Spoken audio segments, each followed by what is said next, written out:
Forum Communications, the producer of this fine podcast, has been publishing and supporting local news across the Midwest for over 100 years, and they have named this week Trust Week. It's a week highlighting all that goes into covering local news to ensure we keep your trust. Local news is one of the best ways to stay connected to your community. So during Trust Week, you can get 50% off a new annual subscription to the Duluth News Tribune. Just visit duluthnewstribune.news/half-off to get this special offer. That's duluthnewstribune.news/half-off to get 50% off local news from local reporters. Hello Northlanders, it's Friday, April 7th. I'm Wyatt Buckner, the Duluth News Tribune Minute, presented by Minnesota Power Employees Credit Union. The average MPECU member saves over $785 a year in better rates and lower fees. And with MPECU, every ATM is your ATM. With their free checking program, you get ATM fee reimbursements at any ATM anywhere in the U.S. Check out Minnesota Power Employees Credit Union services online at mpecu.com or visit their offices in downtown Duluth, Arrowhead Road, or Miller Trunk Highway. It's Friday, and if you're looking for some fun weekend ideas, Duluth News Tribune arts and entertainment reporter Jay Gabler has some options in this week's Best Bets. It's Easter weekend here in the Northland and everywhere else for that matter.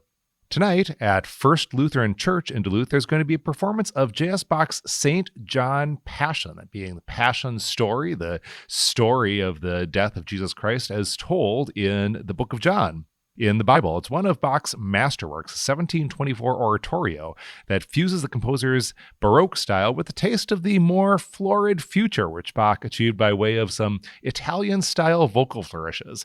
That work is being performed tonight at First Lutheran Church in Duluth.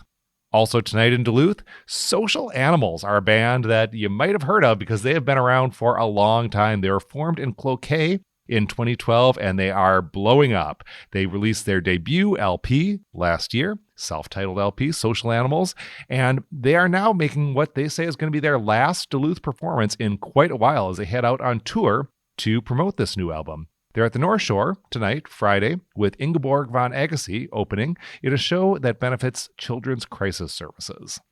Then tomorrow in Virginia, Minnesota, artist Adam Swanson, a muralist whose murals influenced by science fiction and the natural environment can be seen everywhere from Starbase Duluth to the Minneapolis-St. Paul International Airport, is going to be at Lyric Center for the Arts, where a dozen of his recent pieces will be on display.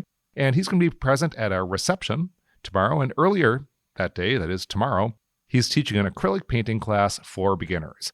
For information on these events and many more, including a roundup of Easter events, if you want to celebrate the season by searching for eggs or meeting a bunny, it's all at duluthnewstribune.com. I'm Jay Gabler. Now here's a look at today's headlines.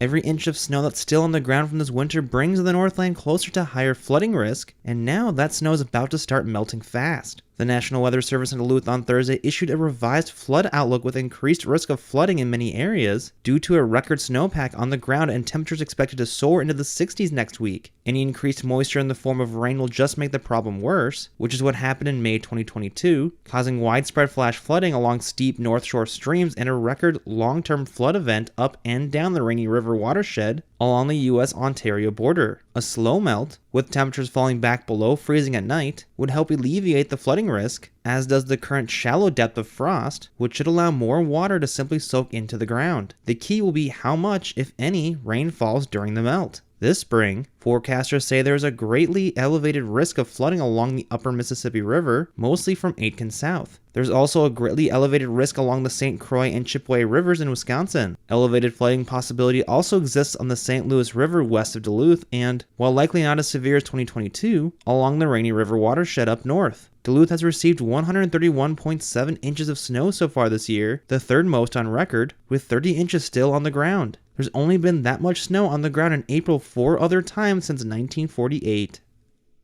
Northeastern Minnesota's moose herd continues to slog along, hanging on in some areas but down across its range once again this winter. The Minnesota Department of Natural Resources on Thursday reported the state's moose population to be an estimated 3,290, down 30% from the 4,700 moose estimate in 2022, but still within the range that DNR biologists say is low but stable. After a big crash more than a decade ago, moose numbers have remained fairly consistent, up and down across a point of about 3,700 with fluctuations fluctuations each year due to weather conditions during the aerial survey or other factors. DNR officials said that this year's decline could be one of those usual fluctuations, but they also concede that it may be more severe than just sampling glitches. Last year, Seth Moore, biologist for the Grand Portage Band of Lake Superior, Chippewa, said his researchers saw moose dying well into May and June because winter 2021-2022 was so tough. Snow was so deep that even long-legged moose were struggling to find suitable food, a problem usually associated with shorter-legged deer. Some moose, stressed from winter, just couldn't hang on until new, green food emerged in summer. Winter ticks were also a major issue last year for some moose, sapping their strength at a time when survival is already tough. Each January, several wildlife biologists fly over parts of the state's moose range in helicopters, namely Cook, Lake, and northeastern St. Louis counties, to count moose in specific zones. Northeastern Minnesota's moose numbers crashed rapidly 15 years ago, from a modern high of 8,840 moose estimated in 2006 to just 2,700 by 2013. Last year's survey marked a decade of relatively low but stable numbers, which indicated the fear of losing moose entirely in Minnesota had calmed, at least in the short term.